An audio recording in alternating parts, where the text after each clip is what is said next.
Ridwan Kamil sebagai petahana pastinya sudah punya modal begitu ya, modal politik ya Via. Tapi kalau berbicara mengenai survei juga top of mind dari masyarakat masih Ridwan Kamil. Di Jawa Barat? Di Jawa Barat. Kalau di Jakarta tuh nomor 3 katanya. Nomor 3. Tapi di sisi lain, apakah memang Ridwan Kamil ini akan diusung oleh seluruh Kim? Dalam arti tidak terpecah. Satu kemana gitu ya. Kita akan membahas hal ini dengan narasumber yang sudah hadir pagi hari ini. Sudah ada Bang Habibur Rahman, Wakil Ketua Partai Gerindra. Selamat pagi, Assalamualaikum. Waalaikumsalam, Bang. Kemudian juga ada Bang Ridwan Hizjam, anggota Dewan Pakar Partai Golkar. Selamat pagi, Bang Ridwan. Selamat pagi. Dan juga Mas Nyarwi Ahmad, analis politik UGM. Selamat pagi, Assalamualaikum Mas Nyarwi. Pagi, Rati. Saya mau ke Bang Habib dulu deh, langsung deh Bang. Emang benar kalau katanya ada manuver dari Partai Gerindra yang memang ini mengarahkan Ridwan Kamil di Jakarta agar di Jawa Barat nanti ditempati orang lain? Ya, saya pikir itu tuduhan tidak berdasar dan tendensius. Ya. Agak sakit hati juga kalau ada yang nuduh begitu, apalagi dari sesama teman ya. Tadi perlu kami sampaikan. Tapi beredar soalnya di publik nih Bang. Jadi gini, kami sampaikan. Soal pilkada ini kan soal tokoh, soal orang ya, yang diusung oleh partai. Jangankan kader partai lain, kader partai kami sendiri pun nggak bisa kami paksa-paksa karena yang maju adalah tokoh. Nggak bisa kami mencantumkan nama orang lalu kami daftarkan tanpa perkenan dari yang bersangkutan. Kedua, ya, Ridwan Kamil itu kan waketum Partai Golkar. Ya. Nggak bisa kami juga paksa Partai Golkar memajukan dorong-dorong Ridwan Kamil di Jakarta. Yang paling punya domain ya dalam konteks partai adalah Partai Golkar. Maka karena itu adalah tuduhan-tuduhan bahwa kami dorong memaksa Ridwan Kamil maju di Jakarta dan sebagainya itu sebetulnya nggak logis. Ya, kalau mengacu kepada regulasi dan sistem bangunan ketatanegaraan kita, ya. Kalau ada misalnya aspirasi di masyarakat, ya, di antaranya muncul juga nama Pak Ridwan Kamil karena ini kan orang berprestasi ya, di Jakarta Timur maju, ya menurut saya itu hal yang wajar untuk kita jajaki. At the end, ya kalau kita bicara koalisi, nggak ada istilah manuver-manuveran, nggak ada istilah paksa-paksaan, makan friend nggak ada ya, karena nggak bisa juga Pak, ya kan, nggak bisa dong. Ya. Kalau orangnya nggak berkenan, partai nggak berkenan, ya apa bisa? Orang rumah lain kok ditarik-tarik? Apa bisa seperti itu? Saya tanya ke Mas Rifi, bisa nggak? Apa tuh? Saya jawab deh. Bisa nggak gitu loh, ya kan? Saya sih nggak pernah memaksa Pak Ridwan Kamil maju, bukan itu sih, gitu. Memaksa Pak Ridwan Kamil maju padahal bukan kader kami, bisa nggak? Kader kami aja nggak bisa kok. Tapi bisa muncul spekulasi seperti itu, Bang Habib, itu nah justru kan yang saya tanyakan kenapa muncul spekulasi seperti itu? Kenapa Mas Rifi sejak awal elektabilitasnya dekat dengan Anies Baswedan? Nanti dulu, kenapa Mas Rifi mengajukan pertanyaan seperti itu? Nah ini kan kita urai dulu satu demi satu, ya kan? Nah saya katakan ya bahwa semua itu kan nanti akan dibicarakan oleh pimpinan-pimpinan kami, ya kan? Koalisi Indonesia Maju akan seperti apa? Kita kan lihat peta, ya. Ada dua daerah ya yang terkait ini, DKI dan Jakarta. Munculnya nama Ridwan Kamil di Jakarta juga bukan api tanpa asap, ya, karena kan ada komunikasi sebelumnya. Saya sendiri ketemu Pak Ridwan Kamil waktu debat Pilpres. Saya ingat betul. Sebelah saya Pak Ridwan Kamil ngomong, kayaknya akan mendapatkan penugasan di Jakarta nih. Siapa yang ngomong? Pak Ridwan Kamil ke saya waktu itu. Pilpres sudah ada wacana debat itu ya? Pilpres. Yang Pak Prabowo. Benar ya? Iya benar ya. Saya menanggapinya, ya namanya kan cuma obrolan di situ kan ya. Omon-omon lah misalnya. Oh siap, saya all out di Jakarta Timur, Bang. Karena pikir saya waktu itu adalah di pembicaraan yang singkat itu adalah akan mendapatkan penugasan untuk maju di Pilgub Jakarta. Itu salah satu yang saya dapat langsung ya. Kemudian ada juga misalnya narasi-narasi sebelumnya yang muncul di media ya bahwa Pak Ridwan Kamil OTW Jakarta walaupun itu iklan produk skincare ternyata kan ya. Tapi di masyarakat yang namanya angle begitu sudah begitu ya. Dimaknai. Diklarifikasi bagaimanapun tetap yang pertama yang muncul, sehingga wajar kalau muncul di masyarakat nama Pak Ridwan Kamil. Banyak tokoh-tokoh nasional yang bagus, Ibu Khofifah misalnya di Jawa Timur, ya kan, mana lagi. kenapa namanya nggak muncul di di Jakarta? Karena kan nggak ngomong sama Bang Habib. Satu, ya kan. Kedua, karena memang nggak ada bahan-bahannya sama sekali. Nggak ada narasi-narasi masih seperti cukup itu. populer juga nantinya kalau untuk ke Jakarta. Nggak gitu ya. ada pembicaraan OTW itu Jakarta, nggak ada narasi-narasi sebelumnya sehingga nggak disambut oleh rakyat Jakarta. Gitu. Jadi itu, jadi jangan berprasangka buruk terhadap Gerindra, terhadap Pak Prabowo. Kita sampaikan, kita kan framing ya. Yang nanya kan Rivi tadi. Saya kan berdasarkan temuan-temuan yang saya baca. Saya jawabnya lewat Rivi. Oke. Bang Ridwan, gimana nih? Ini kan kader Anda begitu ya. Kalau dari Golkar sendiri kan ada gini nih, Ti. Gimana tuh? Ridwan Kamil maunya kemana sih, Bang? Iya, gampang kayaknya ya. Dia ngomong ke Bang Habib waktu itu di Pilpres katanya saya ke Jakarta nih, kata dia begitu. Ridwan Kamil sebagai kader Golkar, apalagi pengurus partai, kan Dewan Pimpinan Pusat, Wakil Ketua Umum, otomatis beliau akan mengikuti instruksi partai. Instruksi partai. Tapi kemana dari instruksi partainya? Partainya memang memberikan tugas kepada Ridwan Kamil ke Jakarta. Oke. Dan benar kan, Bang? Benar, resmi. Surat resmi. Jakarta dan Jawa Barat katanya. Dua kan? Oh, dua. Itu dikeluarkan sebelum ketemu Pak Habib, makanya Pak Habib makanya dia berani bicara itu. Jadi yang Pak Habib sampaikan itu betul 100%. Karena dia pegang surat. Tapi sudah jelas belum Jakarta atau Jawa Barat dari partai? Belum, kami kan belum ada yang jelas. Karena nanti kan ada detik-detik terakhir. Survei kata ketum katanya. Ya, ini kan sudah survei yang kedua. Tapi baru akan dilaporkan ke DPP mungkin minggu depan lah. Tapi hasilnya memang Ridwan Kamil spektakuler. 70%, di atas 70% itu. Oh ya? Iya. Di wilayah? Di Jawa Barat. Di Jawa Barat. Di Jawa Barat. Nah, itu. Tapi nanti kita akan putuskan pada waktu survei ketiga. Nah, habis itu baru kita bicara dengan koalisi. Nah, habis itu kita bicara dengan presiden. Jadi kalau Pak Jokowi dibilang cawe-cawe di ini enggak. Golkar itu selalu berkonsultasi dengan presiden. Kita yang nanya. Karena apa? Ya karena memang Golkar seperti itu, sejarah berdirinya Golkar seperti itu. Sejak berdiri tahun 64, Sekber Golkar, terus jadi Golkar tahun 71 sampai menjadi partai golongan karya. Nah, itu tidak pernah dipisahkan. Jadi siapapun, pada waktu Bu Mega jadi presiden, kita juga konsultasi. Waktu Gus Dur juga konsultasi. Kalau Pak SBY orang sudah tahu. Tapi Bang Ridwan, begini Bang, saya kembali lagi nih. Kalau tadi ada pegangan 70% di Jawa Barat, wah itu apa ya? Saya nanti biar Mas Arwi yang nyelesai. Ini pilkada udah selesai Mas Arief, kata dia misalnya begitu gitu kan. Tapi pertanyaannya, Golkar juga harus ikut mikir dong. Jakarta bagaimana itu? Iya betul, makanya kita kan masih dua belum kita putuskan. Memang di Jakarta ini sesuatu yang unik, karena belum ada incumbent menang. Belum pernah loh sejarahnya. Belum ada historinya ya? Iya, sejarahnya itu belum pernah ada menang. Kita dulu dukung Ahok itu kalah sama jagonya Pak Habib. 2017 ya? 2019. Iya. Pilkada DKI kan? Pilkada DKI. 2017. Terpilihlah Pak Anies, orang baru. Ahok orang lama. Bang Ridwan nggak sayang dengan modal politik yang cukup besar begitu Ridwan Kamil dari Jawa Barat yang ya banyak yang mengatakan ini mah udah pasti menang begitu ya kalau di Jawa Barat, tapi dibawa ke Jakarta yang masih kesempatannya juga masih. Jadi memang kita besar. Melihat ini kan tidak lokasi kan, kita kan bicara ke depan. Nah ke depan itu kita lihat Pak Ridwan Kamil punya prestasi yang bagus, orang muda, nah panjang perjalanan politiknya. Gitu. Karena kita kan harus lihat ke depan bagaimana. Nah, Mas Nyarwi, tadi Bang Ridwan mengatakan nggak ada tuh incumbent yang menang untuk urusan pilkada DKI Jakarta ya. Lalu yang kedua, biasanya tuh yang survei buncit, nah itu dia tuh, yang surveinya kalah, itu biasanya tuh yang pemenangnya gitu. Nah itu ya. Nanti di segmen berikutnya kita elaborasi. Saat lagi kami akan kembali.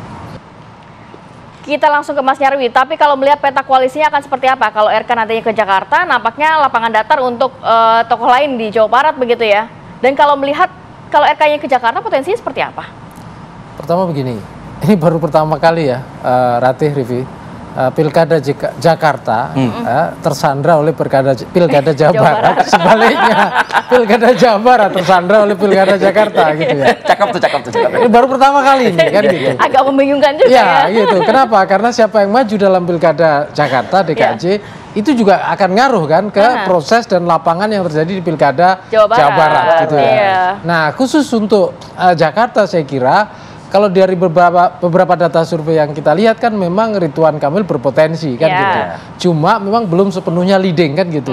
Makanya saya lihat salah satu survei sih urutan 3 dia. Ya, seperti itu contohnya. Makanya seperti ini Golkar itu penugasannya ke Ridwan Kamil kan ada dua ke Jawa Barat sekaligus ke Jakarta. Tapi ini sekaligus juga menjadi potensi tadi, Rivi. Karena 2 penugasan ini kan gitu. Yang di Jawa Barat ini kira-kira gimana kan gitu. Apakah nanti Ridwan Kamil gitu ya berpasangan dengan pasukannya misalnya Kim ya, koalisi Indonesia Maju. Nah, kalau itu misalnya dengan Dedi ya selesai Pilkada Jawa Barat. Kira-kira gitu. Selesai itu deh ya? Iya dong kan gitu. Kali di beberapa data survei terakhir kan tadi Bang Ridwan aja mengatakan 70. Nah, itu nomor 1 dan nomor 2 ya di survei saya sendiri misalnya melihat beberapa yang lain misalnya itu ada sampai 50 sekian ya untuk Dedi misalnya top main kemarin SMRC merilis top main Ridwan Kamil aja 25 misalnya gitu, Ridwan 16 lebih sekitar itu. Jadi kalau ini berkoalisi, koalisi Indonesia Maju, maka Pilkada Jawa Barat itu sungguhnya selesai untuk dalam konteks data survei yang terakhir seperti itu. Tetapi kalau misalnya gitu ya Ridwan Kamil pindah geser ke Jakarta, maka Pilkada Jawa Barat menjadi lapangan yang terbuka, relatif terbuka kan gitu. Paling enggak misalnya ada calon dari Gerindra ya, Deddy Mulyadi yang termasuk Ilham Habibie jangan lupa. Ilham Habibie misalnya juga dicalonkan Nasdem, belum lagi beberapa tokoh-tokoh yang lain yang baliho-balionya juga ada beredar di wilayah Jawa Barat seperti itu, yang diramaikan netizen Bu Susi misalnya seperti itu. Jadi saya kira gitu ya, nasib Pilkada Jakarta maupun Jawa Barat ini salah satunya dari Ridwan Kamil efek nih, kan gitu. Karena ini akan sesuai dengan tema dialog kita ya. Ini akan kira-kira akan mempengaruhi konstelasi DKI Jakarta sendiri itu satu. Yang kedua siapa yang punya peluang kan gitu. Kalau Ridwan Kamil masuk, dia suaranya kan luar biasa sampai hari ini sehingga nama-nama lain Ridwan Kamil efek untuk Jawa Barat itu menenggelamkan tokoh yang lain. Karena apa? Elektabilitas yang di banyak data survei sudah di atas 50 sekian, 53, 54, bahkan ada yang lebih kan gitu. Nah, sementara untuk Jakarta, Anies saja nggak lebih dari itu kan gitu, dari beberapa data survei sehingga potensi katakanlah Jakarta ya misalnya dimasuki Ridwan Kamil juga terbuka. Tetapi balik lagi, seperti apa kontestasi Pilkada Jawa Barat itu 2 hal ya, Rifki Ratih. Yang pertama, apakah Ridwan Kamil akan masuk apa tidak? Itu satu. Yang kedua gitu ya, seandainya masuk gitu, apakah Ridwan Kamil ini akan berkoalisi dalam gerbongnya Kim ke koalisi Indonesia Maju, di sana ada Deddy Mulyadi, atau sebaliknya? Ya Gerindra sendiri mengusung nih Deddy Mulyadi kan gitu. Jadi di jalan masing-masing begitu. Ya seperti itu, dan itu juga seru tentunya kan gitu. Dari data survei lah yang kita lihat ya. Jadi saya kira juga Ridwan Kamil untuk Jakarta ini Pilkada Jawa Barat itu juga jadi ujian nih. Apakah koalisi Indonesia Maju itu akan solid apa tidak? Kira-kira dari Mas Nyarwi berat kemana? Pertimbangannya apa kira-kira? Ya, itu bisa ditanyakan ke beliau. Kalau ditanyakan mereka kayaknya jawabannya agak normal begitu. Bang Habib, kira-kira apa sih pertimbangannya Bang? Ini memungkinkan nggak nanti di Pilkada Jawa Barat jalan masing-masing nih, Golkar sendiri berpasangan dengan yang lain atau Gerindra sendiri juga nantinya? Ya makanya saya bilang ya masing-masing kami terutama Partai Gerindra nggak bisa memutuskan sendiri. Mau di Jawa Barat kah, mau di Jakarta kah nggak bisa putuskan sendiri. Karena itu kita tunggu perkembangannya seperti apa. Ya misalnya tadi dibilang Pak Ridwan Kamil bisa menang di Jawa Barat. Bagi kami ya Pak Prabowo ya dalam konteks Pak Prabowo, ya alhamdulillah Pak Ridwan Kamil kan tim ses beliau, ya kan. Partai Golkar kan pendukung beliau, satu provinsi aman, gitu kan. Atau ada calon lain menang di Jakarta nggak ada masalah, tapi itu semua mesti melalui proses, ya kan? Karena ternyata kan Partai Golkar juga kan nggak bisa ajukan sendiri baik di Jawa Barat maupun Jawa Tengah, ya kan? Jawa Tengah Jakarta, ya kan ya. Sehingga menurut saya ya percaya saja pada pimpinan-pimpinan kita lah, kami ini. Ya pasti akan memutuskan yang terbaik ya. Kira-kira pertimbangannya apa Bang kalau ngomongin sosok kan Ridwan Kamil popularitasnya, elektabilitasnya ini kan juga cukup tinggi, sangat tinggi bahkan.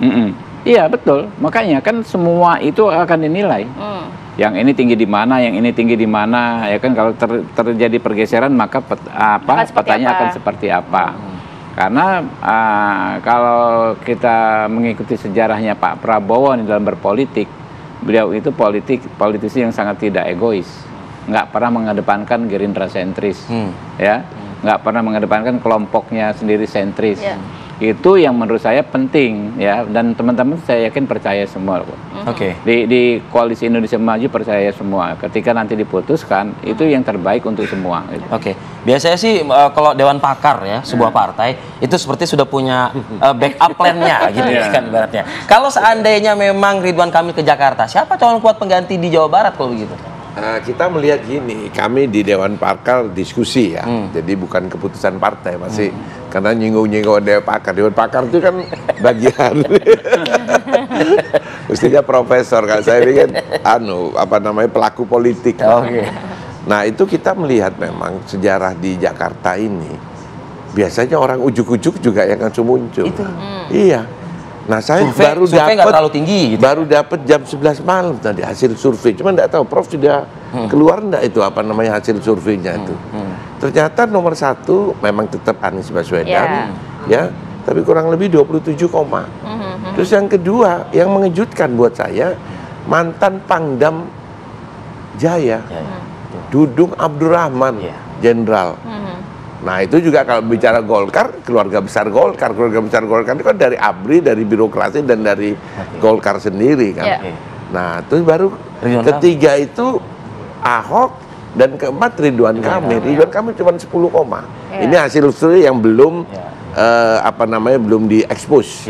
Tapi saya sudah dikirim oleh lembaga survei itu. Tapi kami karena itu bukan yang ditunjuk oleh DPP, kami tidak berani menunjukkan nama surveinya. Tapi saya melihat, ini kok ada sesuatu yang baru muncul, dan saya melihat bahwa figur Panglima Kodam Jaya ini juga sangat terkenal kan pada saat dia memimpin. Nah, jadi itu menjadi pemikiran kita, karena bagaimanapun Golkar ini kita ke depan melihat bahwa bagaimana keluarga besar Golkar yang dari unsur ABRI, birokrasi dan golongan ini bisa menyatu kembali. Jadi kalau mau bicara ABG, A-nya itu adalah Pak Dudung, B-nya itu adalah pejabat yang sekarang siapa Pak Heru. Golongannya ya Ridwan Kamil kan. Jadi kita punya 3 mestinya itu, meskipun tugas dari Partai Golkar itu 3 juga memang di Jakarta. 1 Pak Ridwan Kamil, kedua adalah Pak Zaki, Bupati Tangerang, Ketua DPD, terus yang ketiga Erwin Aksa yang terpilih dari Jakarta Utara. Itu resminya, yang resmi. Tapi ini kan muncul ini, dan kita harus lihat loh, di Jakarta itu adalah tidak bisa dia ini, Prof, tidak bisa disangka-sangka. Biar tidak ada sandera yang cukup lama begitu ya, kalau kata Mas Rawi tersandera nih Pilkada Jakarta. Jadi pada waktu Pak Anies 5 tahun yang lalu terpilih, itu di putaran pertama kalah sama Ahok. Baru putaran kedua karena AHY gabung, baru dia menang. Nah, jadi ini memang kita tidak asal-asalan. Tidak asal-asalan. Kami pernah punya pengalaman yang cukup cukup menyakitkan lah. Nah itu, siapa waktu itu di Jawa Barat, di Jakarta, itu kader kita yang namanya Gubernur siapa? Foke. Hampir semua partai. Iya, ke dia. Iya. Betul. Yang menang siapa? Ternyata kalah. Gerindra yang menang. Jokowi Ahok. Dia bawa dari Solo, Pak Jokowi ini oleh Gerindra. Itu Gerindra efek. Gerindra. 2012 menang, 2017 menang. Dan sebentar, Ahok itu siapa? Ahok itu anggota DPR RI fraksi Partai Golkar dari Partai. Jadi kalau di Jakarta ada nama-nama baru yang muncul yang memungkinkan juga masih bisa menang. Makanya kalau di Jawa Barat beda lagi begitu ya. Ya, lebih baik ya popularitasnya sudah tinggi gitu ya. Memang ya itu nanti pilihan semuanya. Saya yakin bahwa pimpinan seperti tadi itu, pimpinan kita itu akan bijak dan melihat semua aspek-aspek yang mana muncul dengan tidak diduga-duga. Baik Bang Ridwan, Mas Nyarwi ini terakhir nih ke Anda nih. Kira-kira yang memutuskan itu untuk Jakarta dan Jawa Barat ini, apakah ketua umum partai atau ada sosok lebih besar lagi di luar ketua umum partai? Ya, kalau resmi kan jelas ketua umum partai yang punya basis legal kan gitu. Tetapi kan kalau dalam sistem presidensial tadi kan contohnya Golkar punya tradisi kan harus menghadap Pak Presiden juga kan gitu. Makanya seringkali kan Pak Presiden tuh kesannya menjadi ketua dari para ketua-ketua umum partai kan gitu. Artinya tapi itu balik lagi pertimbangan saya kira ya. Tapi tetap saja gitu ya. Posisi partai itu yang punya basis legalitas mencalonkan. Nah, pertimbangannya apa? Tentu data survei salah satunya. Yang kedua apa? Mungkin juga basis koalisi, seberapa itu solid dan seberapa itu kuat. Nah, yang ketiga juga salah satunya adalah tingkat pertumbuhan elektabilitas tadi. Karena tadi khusus Jakarta misalnya, ada nama baru biasanya itu potensial diterima, ya, dipertimbangkan paling enggak. Yang kedua tingkat elektabilitas tokoh ini kan harus dilihat juga kan gitu. Walaupun baru kalau melejit ya bisa aja kan gitu. Tapi lama stagnan, nggak bergerak kayak dulu Ahok misalnya kalah gitu di putaran 2. Nah, itu contohnya juga saya kira tokoh-tokoh dari pimpinan partai akan menimbang risiko-risiko itu. Nah, tapi balik lagi, moga-moga ini ya pilkada Jakarta nggak tersandra Jawa Barat nggak tersandra Jakarta, gitu aja Rifki. Kita nantikan ya seperti apa ya. Terima kasih banyak Mas Nyarwi, Bang Ridwan, Bang Habib sudah hadir pagi hari ini. Sehat selalu, assalamualaikum. Oke, pemirsa, di segmen berikutnya rekan kami ada Syirah Syafira ya, yang akan menghadirkan dan berdiskusi dengan Kemendikbudristek perihal, wah ini kan kalau bicara soal PPDB masuk sekolah, kabarnya kan banyak ditemukan ada sejumlah masalah ya. Nah, solusinya seperti apa? Nah, kita simak dialog Syirah Syafira dengan Kemendikbudristek usai jeda pada waktu berikut.